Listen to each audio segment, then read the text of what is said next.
Somos WBCQ, brindándoles la radio de World's Last Change a ustedes desde Monticello, Maine.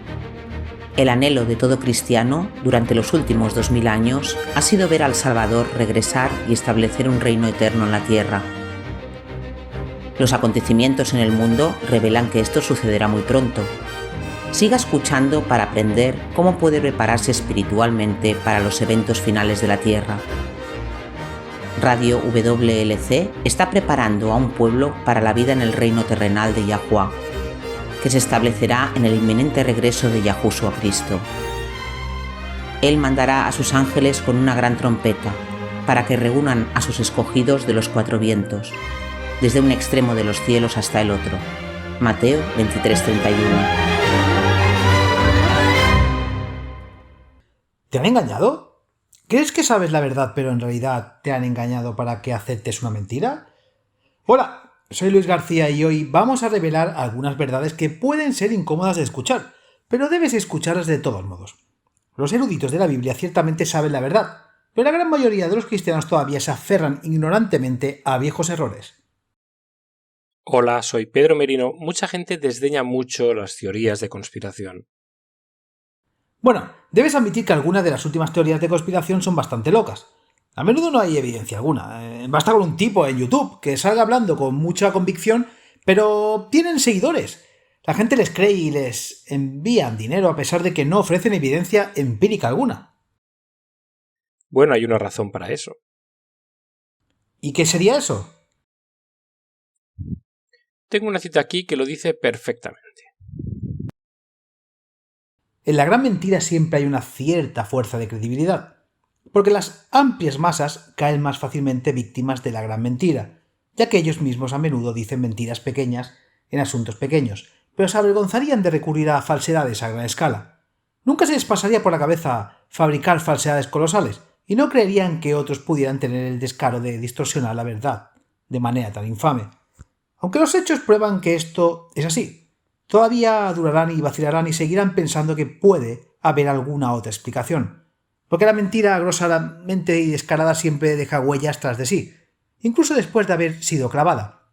Un hecho que es conocido por todos los mentirosos expertos en este mundo y por todos los que conspiran juntos en el arte de mentir. Vaya, ¿y quién dijo esto? En realidad esa es una cita de Mein Kampf de Adolf Hitler, y hay algo de verdad en esa afirmación. Hagamos un pequeño juego de asociación de palabras. Diré una palabra y tú me dirás qué palabra te viene a la mente de inmediato. ¿Bien? Cuchillo. Sangre. ¿En serio? Bueno, no dije que fuera tu sangre. Ah, bien. Continuemos. Negro. Jack.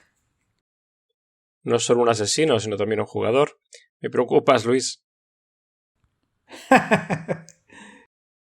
Bueno, el último, conspiración. Teoría. Esperaba que dijeras eso. Sí, muchas personas hoy en día cuando escuchan conspiración inmediatamente piensan en una teoría. Pero una vez que tiene suficiente evidencia, la teoría deja de ser una teoría y se convierte en un hecho. De hecho, ha habido una gran cantidad de ideas que la gente descartó como teorías de conspiración que finalmente se demostró que eran fácticas. ¿Oh sí? ¿Tienes algún ejemplo? Bueno, por ejemplo, entre 1890 y 1891 comenzó a circular una historia sobre un gran grupo de delincuentes que operaban detrás de las escenas de manera muy organizada. La idea parecía tan ridícula que la mayoría de la gente simplemente lo descartó como una loca teoría de la conspiración. No fue hasta 1962 cuando el famoso soplón de la mafia Joe Valachi testificó ante el Congreso de Estados Unidos sobre la existencia de la mafia, cual se demostró que la teoría era cierta. Es difícil creer que la existencia de la mafia, pero una vez se consideró una teoría de la conspiración. Bueno, en el siglo XX el gobierno canadiense contrató a un profesor universitario para que fabricara una máquina diseñada para detectar la homosexualidad. ¿En serio? Entonces, ¿cómo sucedió eso? ¿Cómo funciona precisamente? Lo nombraron la máquina de frutas. Eso es horrible. Es chistoso y ofensivo. Así es, midieron la dilatación de la pupila cuando se mostraron las imágenes eróticas del mismo sexo. ¡Qué descaro! Por ridículo que parezca, la triste verdad es que sí lo usaron. Más de 400 hombres fueron despedidos o excluidos de puestos en el ejército, la policía u otras áreas del servicio civil. Solo para que conste, estoy muy en contra de tal discriminación. Todos somos pecadores que necesitamos un salvador y discriminar de esa manera es la antítesis del mensaje de amor y aceptación de Yahweh.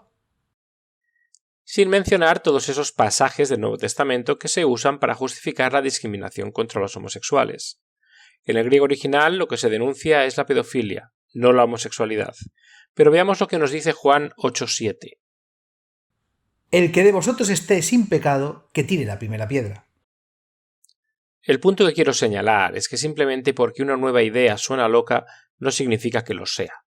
El simple hecho de que un nuevo concepto se descarte como nada más que una teoría de la conspiración no significa que en realidad no sea más que una teoría. Con suficiente evidencia, la teoría se convierte en un hecho. Entonces veamos algunas evidencias de que la teoría de una divinidad trina no puede probarse por las Escrituras. Hemos visto las evidencias de las Escrituras antes en programas anteriores, así que no entraremos en eso ahora. Por hoy quiero compartir lo que los eruditos de la Biblia tienen que decir sobre la doctrina de la Trinidad y el fundamento bíblico para esa enseñanza. Espera un segundo. Sé que ya hemos cubierto la evidencia bíblica e histórica que prueba que la Trinidad es una doctrina pagana que no está respaldada por las Escrituras. Sin embargo, solo para aquellos que sintonizan por primera vez, quiero cubrir solo un punto.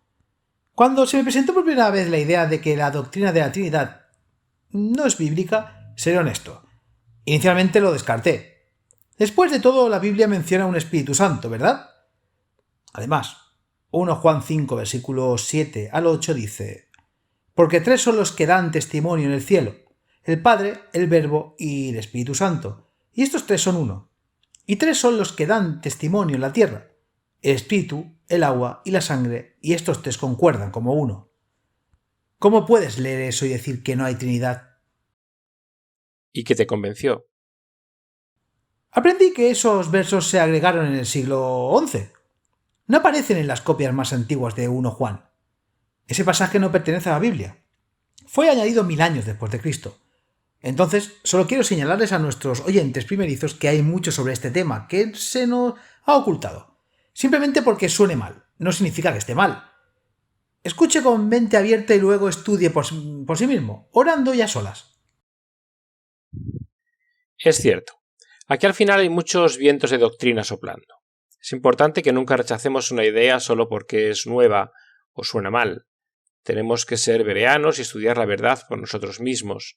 Veamos a 1 Corintios 8 versículos 5 y 6. Como dije, hemos cubierto esto extensamente en otros programas, pero veamos algunos textos bíblicos fundamentales que revelan la verdadera naturaleza de Yahweh.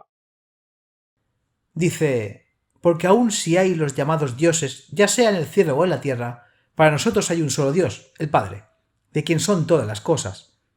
Y nosotros para Él, y un solo Señor, Yahushua Cristo, para quien son todas las cosas y por quien vivimos. Esto es lo que dice la Biblia acerca de la naturaleza del Creador. Él no es tres en uno, Él es uno. Malaquías capítulo 2, versículo 10 pregunta: ¿no tenemos todos un mismo Padre?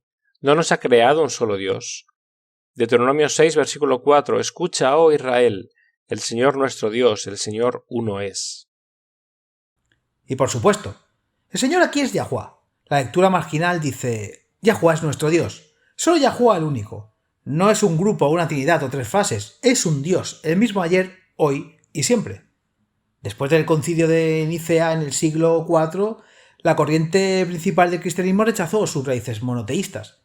En cambio, bajo la influencia del Papa Silvestre, quien era obispo de Roma, y el emperador asesino Constantino, el cristianismo es un conjunto abrazó la doctrina pagana de la Trinidad y proclamó su creencia en un Dios, el Padre, el Hijo y el Espíritu Santo. Lo cual es un oxímoron. No puede ser uno y aún tres. No, eso es ridículo. Pero cada vez que las personas intentan envolver sus cerebros en torno a la pura ridiculez del concepto, se vuelven a dormir porque les dicen que es un misterio demasiado alto para que las mentes humanas lo comprendan. Yahushua también enseñó que el Padre era el único Dios verdadero. En Juan 17, versículo 3 dijo: y esta es la vida eterna, que te conozcan a ti, el único Dios verdadero, y a Yahushua Cristo, a quien has enviado. En realidad, si tienes una Biblia interlineal, es aún más claro. Agustín, uno de los primeros párrocos de la Iglesia que tantos cristianos veneran, en realidad alteró el texto reorganizando el orden de las palabras. El original dice: el Padre es el único que es verdadero Dios. Una gran diferencia marcada ahí. Lo es. Somos muy bendecidos en nuestro mundo moderno de tener las ayudas para el estudio bíblico que tenemos. Biblias interlineales, diccionarios bíblicos, concordancias. Todos nos ayudan a acabar debajo del error acumulado y enterrado de siglos de adoctrinamiento y tradición. Y mucha de esa tradición llegó a la Iglesia en el siglo IV, y después del paganismo. Como hemos dicho antes, la edad no transformará de repente mágicamente el error en verdad. Tenemos que cavar para encontrarlo. Yahuwah ha puesto todas las herramientas disponibles en estos últimos tiempos para que lo busquemos y lleguemos a conocerlo. Y siempre debemos recordar que la verdad es consistente. Yahuwah no necesita un apologista, él no necesita que ninguno de nosotros le dé un giro a sus palabras. La verdad está sola y es convincente, pura y santa, pero sí necesitamos dedicarnos a estudiar y no simplemente asumir que ya sabemos todo lo necesario para ser salvos. ¿Qué les dijo el testigo fiel a los laodicenses? Revelaciones 3, versículos 14 al 19 dice: Estas cosas dice el Amén, el testigo fiel y verdadero, el principio de la creación de Dios. Yo conozco tus obras, que ni eres frío ni caliente. Desearía que tuvieras frío o calor. Por tanto, como eres tibio y no frío ni caliente, te vomitaré de mi boca. Por cuanto dices: soy rico, me he enriquecido y de nada tengo necesidad, y no sabes que eres un desdichado, miserable, pobre, de intelecto, ciego y desnudo, te aconsejo de que me compres oro refinado en fuego, para que seáis ricos, y vestiduras blancas para vestirlos, para que no se descubra la vergüenza de vuestra desnudez, y unge tus ojos con colirio para que veas. Yo reprendo y castigo a todos los que amo. Por tanto, sé celoso y arrepéntete. Como la Iglesia de la última generación, tenemos la luz combinada de las edades brillando sobre nosotros. Y el cielo está derramando aún más luz. Pero tan pronto como asumimos que lo sabemos todo y que no hay nada más que debamos aprender, así de rápido caemos en la trampa de asumir que cualquier nueva luz es incorrecta por defecto. Y eso no es cierto, es lamentable. El orgullo espiritual es muy peligroso, y he estado ahí. Es muy fácil reaccionar emocionalmente a las nuevas ideas y descartarlas como malas solo porque son nuevas y diferentes, pero no podemos permitirnos hacer eso.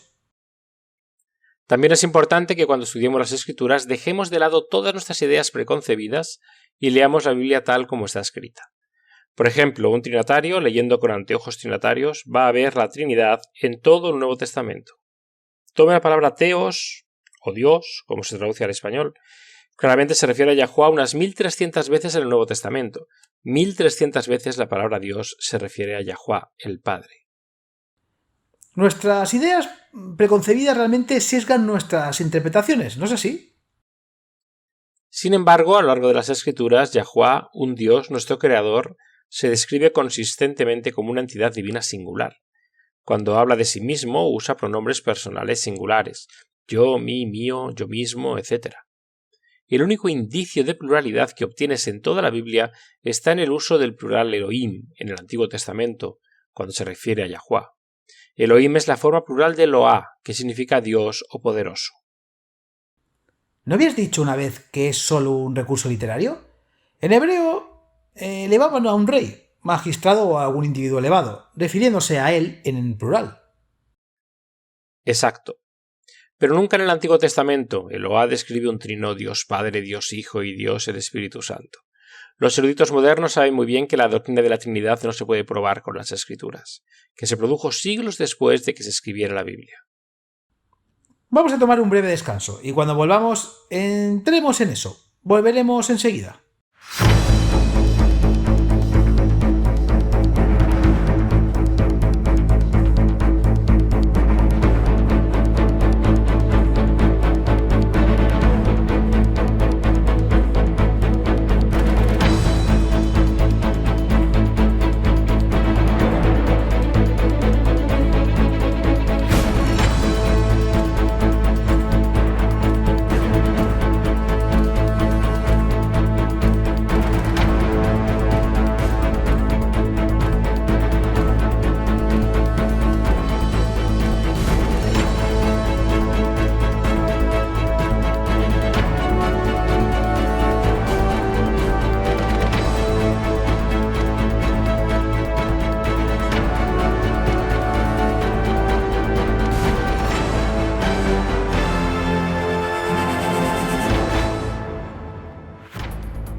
En camino a conocerte la luz se aclara. El Sabbat bíblico del séptimo día es perpetuo y uno de los mejores regalos de Yahuwah. Más que un deber laborioso, el día del reposo, el Sabbat, es la promesa del Padre de pasar tiempo con sus hijos. En consecuencia, Satanás ha tardado en destruir el Sabbat bíblico bajo el peso de la tradición y las normas artificiales de la observancia adecuada del Sabbat. Si celebras la resurrección del Salvador el domingo, no permitas que Satanás robe la bendición prevista de Yahuwah, creyendo la mentira de que era solo para los judíos.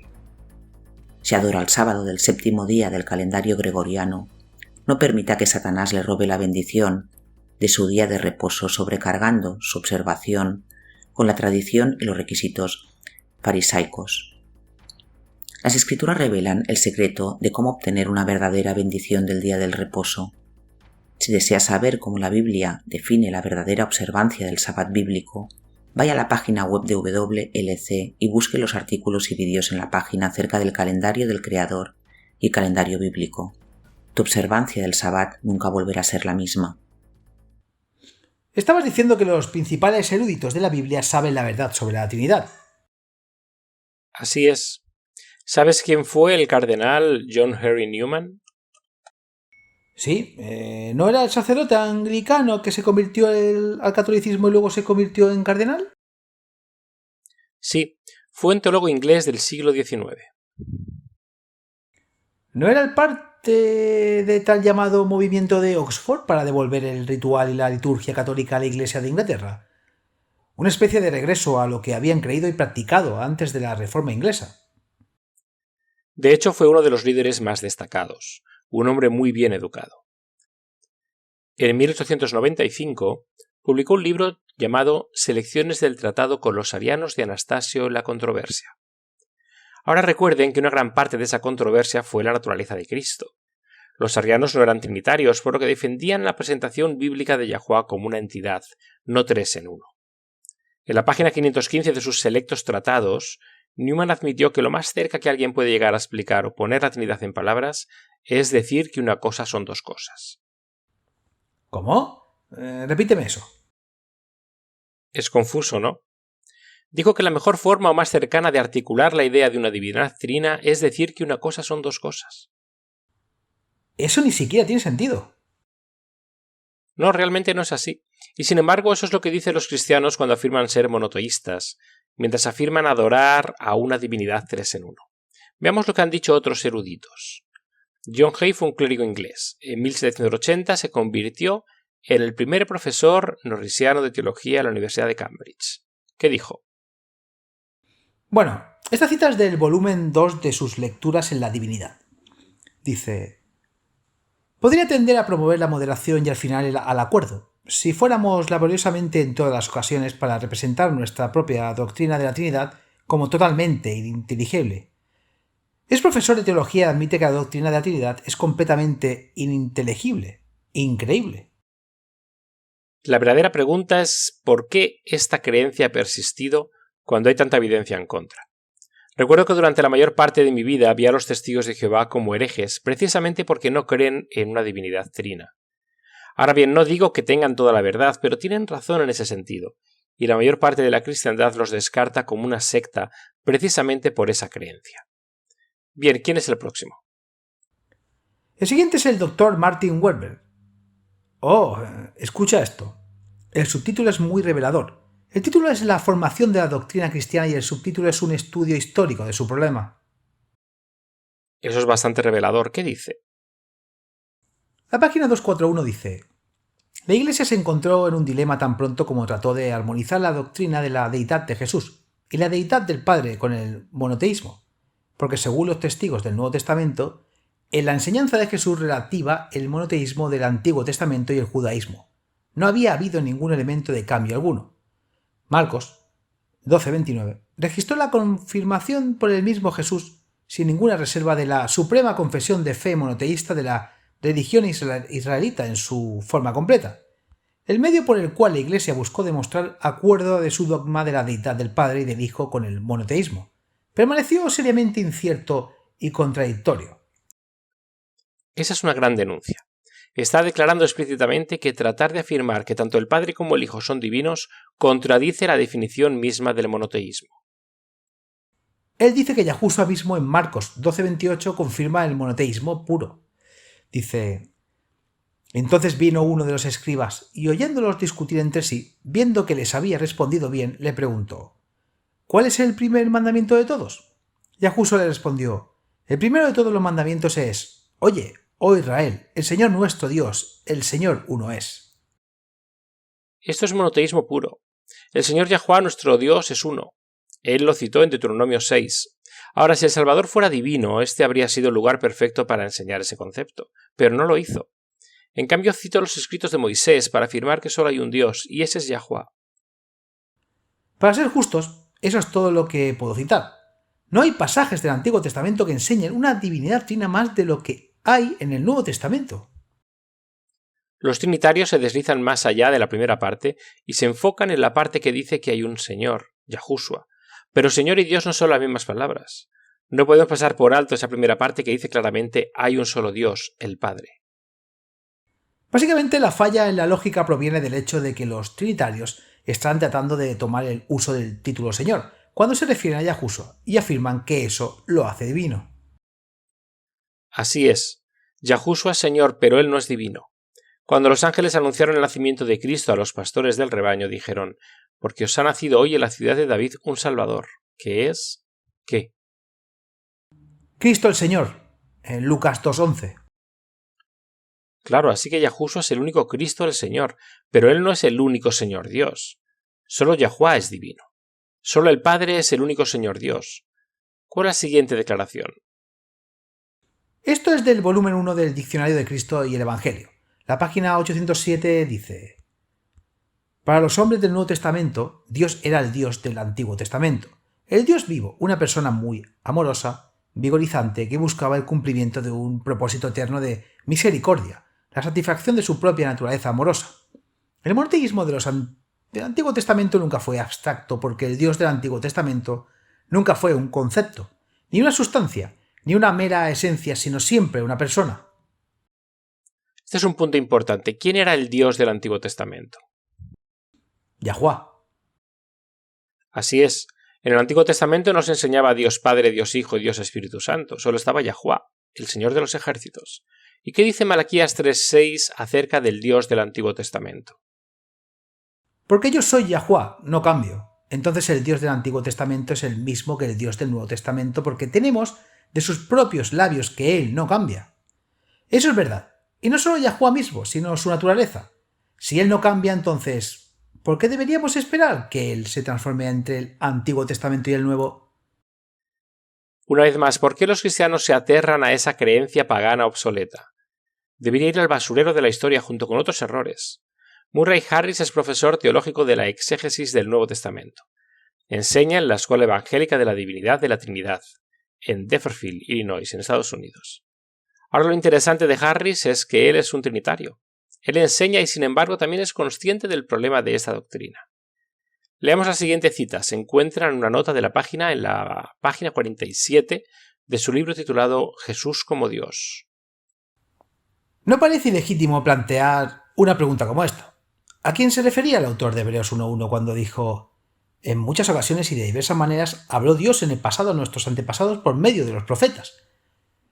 Que no fue el Espíritu Santo en ningún sentido. Último es evidente por el hecho de que ni en el Antiguo Testamento ni en el Nuevo Testamento se llama al Espíritu Dios explícitamente. Y a pesar de que él, el equivalente de YHVH en el Septuaginta Curios o Señor, se aplica regularmente a Jesús en el Nuevo Testamento, de modo que se convierte menos en un título que en un nombre propio.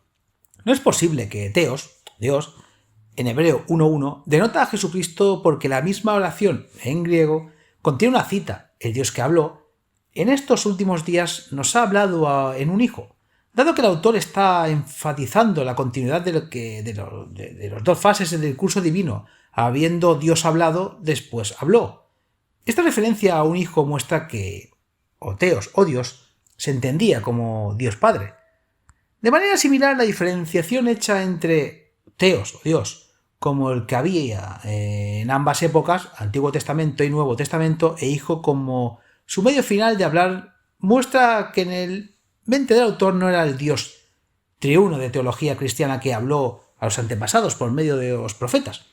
Es decir, para el autor de Hebreos, como para todos los escritores del Nuevo Testamento, uno puede sugerir que el Dios de nuestros padres, Yahweh, no era otro que el Dios y el Padre de nuestro Señor Jesucristo. Tal conclusión es enteramente consistente con el uso regular del Nuevo Testamento de Teos o Dios. Sería inapropiado que Elohim o Yahweh alguna vez se refirieran a la Trinidad en el Antiguo Testamento, cuando en el Nuevo Testamento Teos o Dios se refiere regularmente solo al Padre y aparentemente nunca a la Trinidad. Es demasiado. Así que analicemos algo de esto. Harris está hablando del capítulo 1 de Hebreos, que comienza con un contraste muy claro entre el Padre y el Hijo. Quiero que escuchen cómo el autor de Hebreos distingue claramente entre Padre e Hijo, Yahuwah y Yahushua. Dice Dios, o Teos, quien muchas veces y de diversas maneras habló en otro tiempo a los padres por medio de los profetas, en estos posteros días nos ha hablado por medio de su Hijo. Fíjense que nada se dice acerca de que el Hijo sea igual y formato de igual sustancia que el Padre. Este sería el lugar perfecto para explicar una divinidad trina, pero no lo hace. No, de hecho, está enfatizando que hay una diferencia entre los dos. Y lo que está diciendo es que Dios en las Escrituras nunca se refiere a una divinidad trina. Más bien siempre se refiere a Yahuwah mismo. Ahora más tarde, siglos después de Cristo, la Iglesia abrazó las filosofías y dogmas paganas. Impusieron la aceptación de la doctrina de la Trinidad con la amenaza de expulsión, tortura o muerte para todos los que se aferraran al verdadero monoteísmo. El doctor Leonard Hodgson fue profesor regius de divinidad en la Universidad de Oxford entre 1944 y 1958. La siguiente cita que tiene allí es de su fe y práctica cristiana. El credo de Atanasio es un documento muy instructivo, pues muestra que, cuando se intentó enunciar la fe cristiana en términos de la metafísica, filosofía de la época, todo lo que se pudo hacer fue establecer una serie de contradicciones y digan que estarían condenados si no les creyeran. La primera impresión que se produce en la mente al escuchar esta doctrina cristiana de la Trinidad es que es bastante increíble. Esa es una admisión bastante humorísticamente irónica. Él está admitiendo que la doctrina en sí es tan inconsistente con las Escrituras que la única forma de hacerla cumplir era a través de amenazas de condenación eterna si la gente no aceptaba y creía en esta nueva herejía. El Shema es como los judíos llaman a esa declaración de la naturaleza de Yahuwah, en Deuteronomio 6. Como sabemos, el que dice Yahuwah, nuestro Dios, Yahuwah es uno. Bien, Barbara Baltzar, en su artículo Rezando como Jesús, el Shema, tiene muchas cosas interesantes que decir. Vamos a leer la siguiente cita, es muy buena y nos enseña las contradicciones entre las Escrituras y la herejía de la Trinidad. La verdad es que estos credos violan el Shema. Para Jesús el Shema era el principio central. ¿Cómo es que si uno se suscribe al credo de Jesús, la Iglesia establecida puede considerarlo hereje?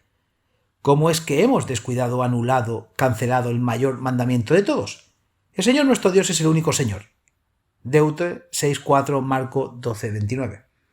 El profesor Les Hardin dijo: aquellos de nosotros en la fe cristiana tradicionalmente hemos leído esto como una declaración trinitaria. Creemos que Dios es triple: Padre, Hijo y Espíritu, y este versículo nos impide creer que hay tres dioses.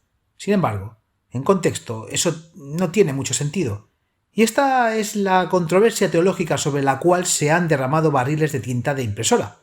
La tinta desperdiciada parece palidecer en comparación con la sangre de muchos cuyas vidas han sido arrebatadas porque defendieron que Dios es uno y solo uno, el Padre.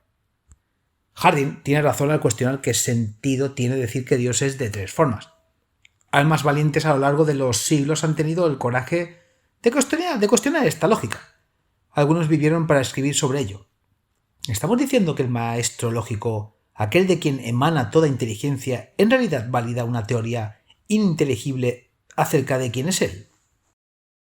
Nada de esta confusión, ciertamente, nada de la persecución y el martirio habrían ocurrido si los creyentes se hubieran aferrado a la verdad de 1 Corintios 8.6. Para nosotros solo hay un Dios, el Padre. Se condenaron a sí mismos.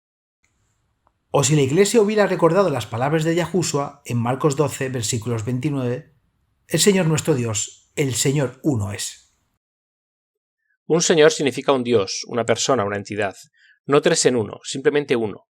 Es una hermosa verdad que debemos recordar. Yahuwah es uno. Es una verdad bíblica que Satanás ha ocultado con éxito durante casi 2000 años, pero es hora de restaurar esta verdad. Tomaremos un breve descanso, ya volvemos con el email diario de hoy.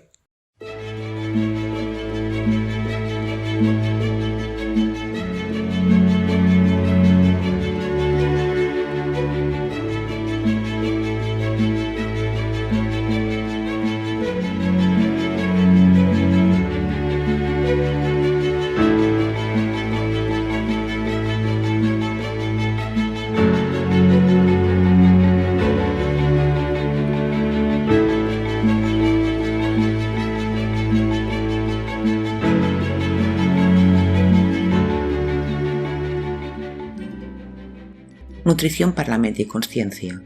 ¿Le gusta mirar álbumes de fotos, recordando los momentos felices que pasó con su familia y amigos? ¿Disfruta de los aniversarios de cumpleaños, bodas y otros eventos alegres?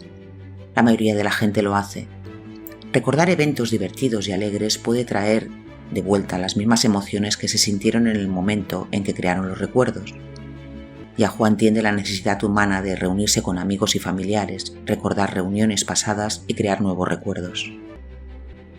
Él ha provisto una serie de aniversarios para que su pueblo se reúna en gozoso recuerdo de su bondad y cuidado por ellos. Muchos cristianos asumen que esas fiestas anuales eran exclusivamente para judíos, pero no es así. Estas son las fiestas de Yahuwah, no las fiestas de los judíos. Levítico 23, versículo 2 dice: habla a los hijos de Israel y diles. En cuanto a las fiestas de Yahuwah, las cuales proclamaréis como santas convocaciones, estas son mis fiestas. Luego la primera fiesta de la lista es la del sábado semanal, seguida de varias fiestas anuales. Las fiestas de Yahuwah son aniversarios de eventos importantes en la historia de la salvación. Celebrarlos no es judío, más bien honra a Yahuwah, quien ha provisto la salvación libre y clara de todos los que la acepten. Si desea obtener más información sobre las fiestas de Yahuwah, visite nuestro sitio web WLC. Tenemos artículos, vídeos y programas de radio satelital sobre cómo honrar a Yahuwah al observar sus días santos. La pregunta de hoy de nuestro email diario nos llega de la ciudad rosa. ¿Puedes adivinar dónde es eso? Jaipur, India. No. ¿Por qué dices Jaipur? Bueno, es conocida como la ciudad rosa. Aparentemente, en 1876, toda la ciudad se pintó de rosa para dar la bienvenida al esposo de la reina Victoria, el príncipe Alberto, a la ciudad. Desde entonces se le conoce como la ciudad rosa. Yo no sabía eso. Estoy hablando de la otra ciudad rosa, el de Francia. ¿París? ¿París gay? No, esta es Tolosa, una hermosa ciudad de más de 2000 años construida con ladrillos pálidos. De ahí viene el nombre.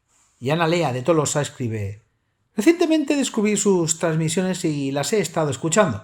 Mi comentario y pregunta tiene que ver con las oraciones a María. Sé que muchos protestantes afirman que rezarle a María es lo mismo que rezarle a un ídolo. Pero quiero aclarar que como católica no le rezo a María. Ruego a Dios, pero le pido a María que ore por mí. ¿En qué se diferencia eso a pedirle a un amigo cercano o a un familiar que se una a mí en oración? Bueno, primero déjame decirte gracias, Ana Lea, por tu comentario. Debemos ser muy cuidadosos, siempre precisos en cualquier declaración que hagamos. Un excelente ejemplo son los cristianos que afirman que los paganos adoran ídolos y hacen ofrendas a las imágenes. Sí, de niño eso siempre me pareció extraño. Incluso cuando era niño sabía que un bloque de piedra, yeso o metal no podía ver ni oír. Entonces, ¿por qué rezarle? Pero los paganos en realidad no hacen eso, no son estúpidos. No creen que la estatua de yeso o el ídolo tallado en realidad puede ver u oír. Simplemente un símbolo que usan para dirigir sus mentes al Dios que adoran. Al igual como los cuadros e imágenes de Jesús que mucha gente cuelga en sus casas. Saben que la letra impresa no es Yahushua, pero les gusta la representación porque les recuerda a Él. Ignoran que el Padre Yahuwah está en el cielo y todo lo ve y todo lo sabe. Y que Yahushua también nos ve y nos escucha y camina a nuestro lado. ¿Por qué no hablarles? Pero Ana Lea tiene razón. No va a convencer a nadie de exagerar una situación y luego argumentar en contra de la exageración. Sin mencionar deshonesto e hipócrita, Honestamente no sabía que los católicos no rezaban a María. Siempre me han dicho que lo hacen. Tal vez algunos los hagan. Pero la pregunta de Analea es buena. ¿Simplemente le está pidiendo a María que ore por ella, tal como le pedirías a un buen amigo que se una a ti en oración? ¿Qué mal hay en eso? Da la casualidad de que hay un par de razones por las que no le pedimos a María para que ore por nosotros. La primera es que ella está muerta. Era humana. Sé que esto no hace ninguna diferencia en la teología católica, pero ¿qué nos dice la Escritura acerca de los muertos? Eclesiastes 9, versículos 5 y 6 dice: Porque los que viven saben que han de morir, pero los muertos nada saben, ni tienen más paga, porque la memoria de ellos es olvidada. También su amor, su odio y su envidia han desaparecido, ni tendrán más parte para siempre en todo lo que se hace debajo del sol. Hay otros versículos de la Biblia que dejan claro que no hay conciencia después de la muerte, pero ese es uno de los más claros. No entraremos en todo eso ahora, pero hemos hecho 1 o 2 episodios sobre esto, así que búsquenlo. Pero hay más. Las Escrituras aclaran que solo Yahushua es el mediador entre Yahuwá y el hombre. Ahora María era obviamente una mujer muy devota y no había conocido hombre, era virgen. De lo contrario, ella no habría sido seleccionada para dar a luz al hijo de Yahuwá. Ella amó y honró a Yahuwá, y Yahuwá la honró haciéndola la madre de su hijo. No era una diosa, era humana. ¿Dirías que María estaba más cerca de Yahushua que cualquier otra persona? Ella era su madre. Está claro que compartieron una relación amorosa por los pocos intercambios registrados en las Escrituras después de que él se convirtió en adulto. Pero lo que debemos recordar es que la relación de Yahushua con María tenía 2 aspectos. Primero, el vínculo biológico, familiar. Ella era su madre, él era su hijo. Sin embargo, el segundo aspecto revela un vínculo mucho más estrecho. Él era su salvador. El hecho de que ella fuera su madre no cambia el hecho de que él todavía era su salvador. El vínculo más cercano entre ellos era que Yahushua era su salvador, en lugar de que ella fuera su madre. Veamos a Marcos capítulo 3, versículos 31 al 35, y echemos un vistazo a cómo Yahushua aclaró su relación con María. Este es un pasaje importante porque aclara en qué nivel cualquiera, incluida María, puede tener una relación cercana con el Salvador. Llegaron entonces sus hermanos y su madre, y estando afuera enviaron a él, llamándolo. Y la multitud se sentó alrededor de él, y le dijeron: He aquí tu madre y tus hermanos te buscan. Y él les respondió diciendo: ¿Quién es mi madre o mis hermanos? Y miró alrededor a los que estaban sentados alrededor de él y dijo: He aquí mi madre y mis hermanos. Porque cualquiera que hiciere la voluntad de Yahuwá, ese es mi hermano y mi hermana y mi madre. Así que aquí tenemos el fundamento sobre el cual descansa la relación de cualquier persona con Yahushua. Los que hacen la voluntad de Yahuwá son sus hermanos, sus hermanas y su madre. Es cooperar con él en el cumplimiento de la voluntad divina que nos une al Salvador. Ahora me gustaría que vaya a Hebreos 1, versículos 19 al 23. Esa es otra razón por la que no necesitamos orar o a través de María o pedirle que ore por nosotros. El sacrificio de Yahushua nos da acceso inmediato al Padre. Teniendo, pues, hermanos, libertad para entrar en el lugar santísimo por la sangre de Yahushua, por un camino nuevo y vivo que nos abrió al través del velo, es decir, de su carne, y teniendo un sumo sacerdote sobre la casa de Yahuwá. Acerquémonos con corazón sincero, en plena certidumbre de la fe, purificados los corazones de mala conciencia y lavados los cuerpos con agua pura. Mantengamos firme la profesión de nuestra fe sin vacilar, porque fiel es el que prometió. A través de la muerte expiatoria de Yahushua en la cruz, cada uno de nosotros ahora tiene acceso inmediato al Padre. Mientras nuestros pecados nos separaron de Él, su amor por nosotros nunca vaciló. A través de la fe en la sangre de Yahushua, incluso el peor pecador ahora puede acercarse a Yahuwá solo por sí mismo. No tenemos que pedirle a alguien más que ore por nosotros. Tal vez no se debe orar a través de María, pero ¿está mal pedirle a alguien que ore por ti? Hay que admitir que algunas personas parecen obtener más respuestas a sus oraciones que otras personas. Las personas que obtienen la mayor cantidad de respuestas a sus oraciones son aquellas que han aprendido a orar de manera muy específica. En lugar de dejar siempre las cosas a medias, hay una ciencia para la oración. Aprenda más, busque los artículos al respecto, pero aún así, Yahuwá nos ama tanto que ha tenido en cuenta que solo somos humanos. Somos débiles, defectuosos. Debemos aprender a ser directos y específicos en nuestra comunicación con Él. Debemos agradecerle o contarle de nuestros miedos o peligro, porque aunque Él lo ve, Él espera que acudas a Él. Somos polvo. Correcto. Pero el Padre lo tiene en cuenta. Veamos Romanos 8, versículos 26 y 27.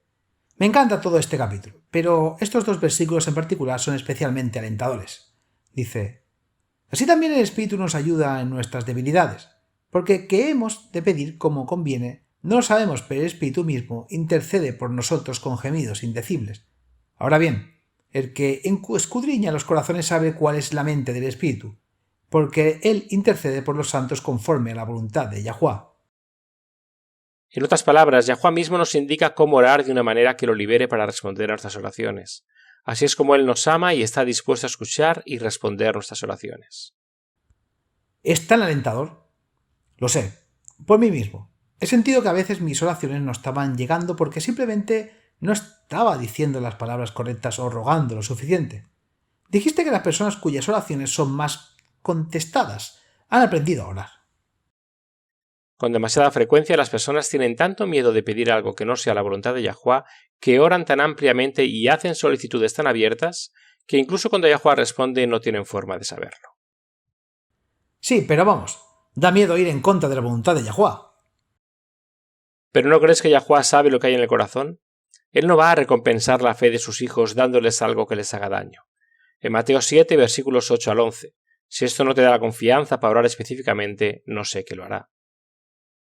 Dice: porque todo el que pide recibe, y el que busca encuentra, y al que llama se le abre. ¿O qué hombre hay de vosotros que si su hijo le pide pan le dará una piedra? ¿O si le pide un pez le dará una serpiente? Pues si vosotros, siendo malos, sabéis dar buenas dádivas a vuestros hijos, ¿cuánto más vuestro Padre que está en los cielos dará buenas cosas a los que le pidan?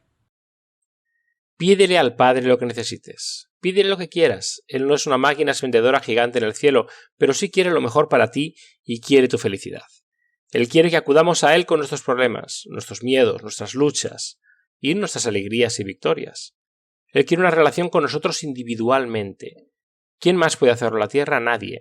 Aquí no puedes depender de nadie porque solo en Yahuwá puedes confiar. Así que ve a Él. No puedes sobrecargarlo, no puedes dejarlo perplejo. Él te está esperando. Él no forzará a nadie si no lo quiere. Atentos amigos, los dejamos con la promesa diaria de hoy con Laura Martínez. Soy Laura Martínez con la promesa diaria de Yahuwá. Aidan Gilson Tozer fue un pastor, autor y editor de una revista estadounidense. Una vez escribió: la bondad de Yahuwá es infinitamente más maravillosa de lo que jamás podremos comprender. La bondad y el amor de Yahuwá por sus hijos terrenales es tan grande que Él está esperando con anhelo y entusiasmo para ayudar en todo lo que se pueda. Si bien Él nunca fuerza su presencia donde no se le quiere, el Padre siempre está presente para ayudar cuando se le llama. Como dice el Salmo 46, Eloa es nuestro amparo y fortaleza, nuestro pronto auxilio en las tribulaciones. Rayer Morneau trabajó en publicidad. Debido a que vendía espacios publicitarios, su trabajo requería mucho tiempo visitando clientes. Una tarde de invierno, mientras conducía a su casa por caminos resbaladizos, pasó el tiempo memorizando en 2 Crónicas capítulo 16, versículo 9, porque los ojos de Yahuwá recorren toda la tierra, para mostrarse fuerte a favor de aquellos cuyo corazón es leal a Él. El granizado que se había derretido y durante el día se había vuelto a congelar, una vez que el sol de invierno se había puesto y las carreteras estaban heladas, al doblar una esquina sin señales, Roger se encontró resbalándose directamente hacia un gran caballo que estaba parado en medio del camino. No había manera de evitar un choque. De hecho, ni siquiera hubo tiempo para rezar una oración completa. Todo lo que Roger tuvo tiempo de hacer fue gritar: «Querido Yahuwá». Inmediatamente una fuerza que siempre creyó que era el espíritu de Yahuwá tomó el control del volante y se dirigió directamente hacia las patas delanteras del caballo. En el último instante posible, el caballo se paró en sus patas traseras. Roger se encogió lo más abajo que pudo y evitó las pezuñas por un margen. Temblando, Roger se tomó un momento para controlar su corazón acelerado y luego dio una sentida oración de agradecimiento. Al regresar a la carretera, se dio cuenta de que el caballo era un peligro para otros conductores, por lo que condujo hasta la granja más cercana. Describió el caballo al hombre, quien inmediatamente lo reconoció como perteneciente a un vecino. Llamó al granjero mientras hacía las tareas domésticas, y en solo unos minutos el caballo estaba encerrado de manera segura en su establo. Unos minutos después el vecino volvió a llamar, De alguna manera, no sabía cómo, su caballo había logrado salir. Tanto la puerta del establo como la del granero estaban abiertas. No sabía cómo pudo haber sucedido. Roger sabía que, sin importar cómo hubiera escapado el caballo, solo había una explicación para su liberación. Yahuwah había oído el clamor de su corazón y había respondido. Romanos 8, versículo 26 dice: «Así también el Espíritu nos ayuda en nuestras debilidades, porque hemos de pedir como conviene. No lo sabemos, pero el Espíritu mismo intercede por nosotros con gemidos indecibles». Si estás en peligro y necesitas ayuda, si estás en tal problema que ni siquiera sabes por qué orar, debes saber que la primera vez en el corazón que se acerque a Yahuwah será escuchada y respondida. Se nos han dado grandes y preciosas promesas. Vayan y comiencen a clamarlas. Nunca deja de sorprenderme los ridículos errores en los que hemos creído. Alguna de estas cosas incluso los niños preguntarán, pero cuando los adultos no tienen respuestas, estas preguntas muy perspicaces y se descartan, se suprime la investigación natural y se nos dice que es un misterio que debemos aceptar por fe. La verdadera lástima es que, si bien la verdad está ahí, disponible, a la gran mayoría de nosotros nos resulta demasiado fácil volvernos complacientes y orgullosos de lo que creemos que sabemos. Un señor siempre se ha referido a una persona, no tres, no dos, solo uno. Decir que Yahuwah es tres personas en una contradice a las Escrituras. Bueno, vamos a tomar la palabra Yahuwah tal como está escrita, tal como su espíritu inspiró a los escritores de la Biblia. ¿O vamos a imponer nuestra propia perspectiva de influencia pagana sobre las palabras de las Escrituras? No se puede aclarar más en las Escrituras que solo hay un Dios verdadero, Yahuwah. Como dijo Pablo en 1 Corintios 8, versículo 6, para nosotros los cristianos hay un solo Dios, el Padre. Habría sido el lugar lógico para explicar una divinidad trina, pero no lo hizo. Las verdades de las Escrituras tienen múltiples capas. Son para enseñarnos las verdades que necesitamos saber para ser salvos. Pero más que eso, son para prepararnos para los días venideros. Conocer la verdadera naturaleza de Yahuwah y la verdadera naturaleza humana del Salvador es vital. Revela de una manera completamente nueva el amor del Padre, así como los matices del plan de salvación que nos perdemos si asumimos que Yahushua era divino. Otra razón por la que creo que es importante estudiar por nosotros mismos y saber la verdad es que los engaños de Satanás en los días venideros se basarán en las mentiras que él ha conseguido que todo el mundo crea. Ha construido todo este gigantesco edificio de error sobre las mentiras que ha estado propagando durante los últimos 6.000 años. Entonces, si queremos estar seguros, debemos ser humildes, admitir que no lo sabemos todo y comenzar a estudiar. Sí, humillarnos. No nos gusta hacerlo, ¿verdad? Nos gusta la seguridad que sentimos cuando pensamos que lo sabemos todo. Nos gusta esa sutil sensación de superioridad. Y es por eso que el cielo está derramando luz. Sé que este tema es delicado, en los círculos cristianos hemos sido criados desde la infancia para creer en una Trinidad. Oramos a Jesús, a María, ya a cuantos santos, según nos dicen. Nuestras primeras oraciones se dirigen a esas imágenes. Cantamos sobre el amor de Yahushua y su sacrificio. Las eternas palabras de la doxología terminan con alabado sea el Padre, el Hijo y el Espíritu Santo. Y sin embargo, en todo esto, la verdad sobre Yahuwah, su amor infinito por los pecadores, los sacrificios que él ha hecho, se pierden en toda la adoración derramada sobre el Hijo. Y ese malentendido del papel de Yahushua, así como de su naturaleza, nos prepara para los engaños de Satanás en este tiempo del fin. Porque no se trata solo de mostrar respeto, amor y gratitud. Es darle la adoración que se le debe solo a Yahuwah. La idolatría se define como algo más que la adoración de ídolos. También incluye en su definición devoción ciega o excesiva a algo. Cuando cambias tu enfoque y tu devoción del único Dios verdadero Yahuwah, ¿qué estás haciendo? Cometes idolatría. Le robas lo que le pertenece. Me gustaría que leer el encargo de Pablo a Timoteos capítulo 6, versículos 12 al 16. Si bien fue escrito por Timoteo, las palabras se aplican por igual a todos nosotros. Quiero que notemos la descripción de Yahuwah dada aquí. Esto se aplica solo a Yahuwah, nunca a Yahushua. Subraya la naturaleza de Yahuwah como el único Dios verdadero. Dice: pelea la buena batalla de la fe. Echa mano de la vida eterna a la cual también eres llamado. Y has profesado, con una buena profesión delante de muchos testigos. Te mando delante de Dios que da vida a todas las cosas y delante de Cristo Yahushua, quien ante Poncio Pilato fue testigo de una buena confesión. Que guardes este mandamiento sin mancha, sin represión, hasta la aparición de nuestro Señor Yahushua Cristo. la cual a su tiempo se mostrará el bienaventurado y único soberano Rey de Reyes y Señor de Señores, el único que tiene inmortalidad, que habita en la luz en la que ningún hombre puede acercarse, a quien ninguno de los hombres ha visto ni puede ver, al cual sea la honra y el poder sempiternos. Amén. Este es nuestro cargo, para pelear la buena batalla de la fe echando mano de la vida eterna. Y lo hacemos cuando aceptamos por fe la palabra de Yahuwah para nosotros, tal y como está escrita. Amén. Amén. Acompáñanos una vez más mañana. Hasta entonces, recuerden, Yahuwah les ama, y en él está segura tu confianza.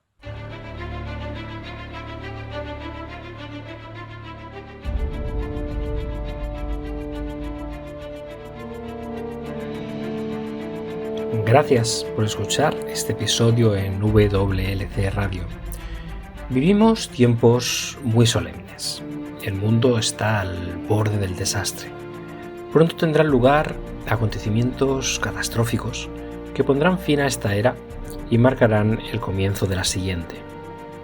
En su gran misericordia, Yahuwah ha revelado a través de la profecía lo que depara el futuro. Apocalipsis 8 predice una serie de eventos, cada uno peor que el anterior, que devastarán la tierra. Se diezmará el suministro mundial de alimentos. Se producirá hambruna y la pestilencia que la acompaña. Los suministros de agua dulce de la tierra también se verán afectados. Apocalipsis 9 revela que los demonios se harán pasar por extraterrestres. El terror y la devastación de esta llamada invasión extraterrestre hará que la gente desespere por seguridad a cualquier precio. La libertad de vivir y de adorar como dicta la conciencia se convertirá en una cosa del pasado. Se perderán muchas vidas durante esta serie de eventos, y cuando se aplique la marca de la bestia, habrá mártires. Cada evento se prepara para la próxima crisis, en un largo y último llamado de misericordia al arrepentimiento. Porque Yahuwah no está dispuesto a que nadie perezca, sino que todos lleguen al arrepentimiento. 2 Pedro 3:9. Poco después de los eventos descritos en Apocalipsis 8 y 9, se derramarán las 7 últimas plagas. Estas plagas no tienen precedente en la historia de la humanidad. En un sentido muy real, estos eventos vaciarán la tierra. Isaías 24 advierte, cita: He aquí Yahuwah vacía la tierra, la asola, la revuelve y esparce a sus habitantes. La tierra se tambaleará de un lado a otro como un borracho, y será removida como una cabaña, y su transgresión será pesada sobre ella, y caerá, y no volverá a levantarse. Isaías 24, 1-20. Para los creyentes, sin embargo, hay esperanza.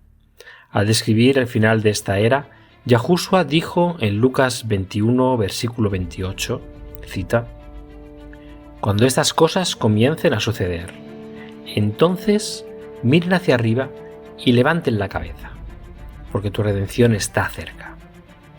Sí, al final será traumático, está destinado a serlo. Yahuwah quiere salvar a cada individuo que pueda para permitir que este clímax final despierte las almas. Pero el evangelio del reino de Yah es que más allá de los eventos traumáticos del futuro cercano, una eternidad de bienaventuranza espera a todos los que aceptan el regalo de salvación de Yah. Cuando Yahushua regrese, todos los que han muerto confiando en los méritos del Salvador crucificado y resucitado serán resucitados en la primera resurrección.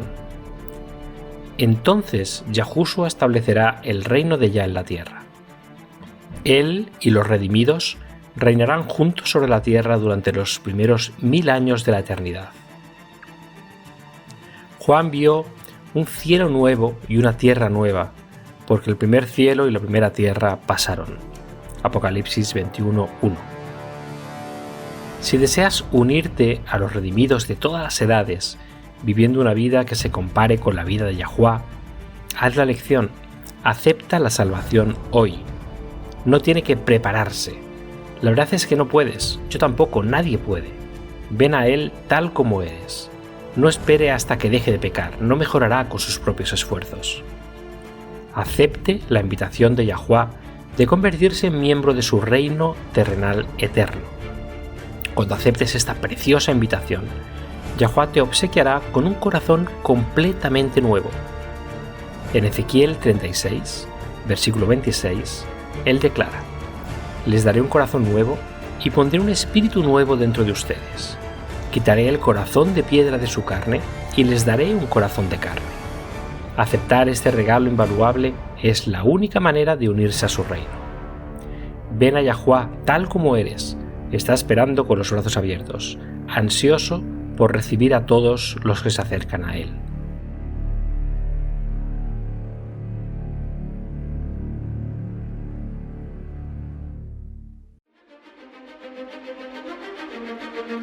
Ha sintonizado con la radio de WBCQ en 9330 kHz en la banda de 31 metros.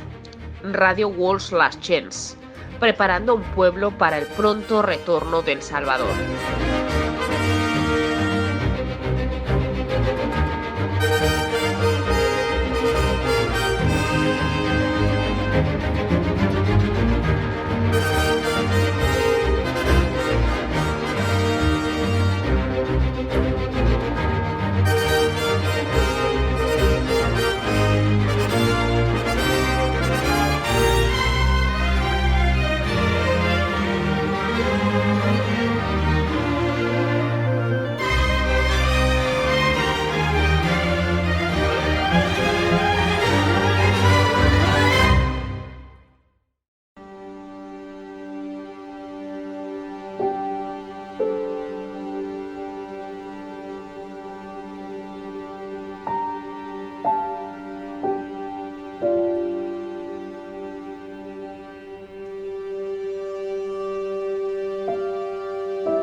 Este programa, como los episodios pasados de Radio WLC, están disponibles para descargarlos en nuestra página web. Son estupendos para compartir con amistades y estudios bíblicos. También es un maravilloso apoyo para aquellos que dan su adoración a Yahuwah solos o en casa. Si desea escuchar los programas de Radio WLC, visite nuestra página web en worldslastchance.com/español. Haga clic en el icono Radio WLC, parte superior a la izquierda de la página principal. Esto le permitirá hacer descargas de los episodios en su idioma preferido. También están los artículos y los vídeos disponibles en una variedad de idiomas. Acompáñenos otra vez mañana para otro mensaje lleno de verdades en WBCQ, en 9330 kHz, en la banda de 31 metros. La radio de WLC prepara un pueblo para el pronto retorno del Salvador.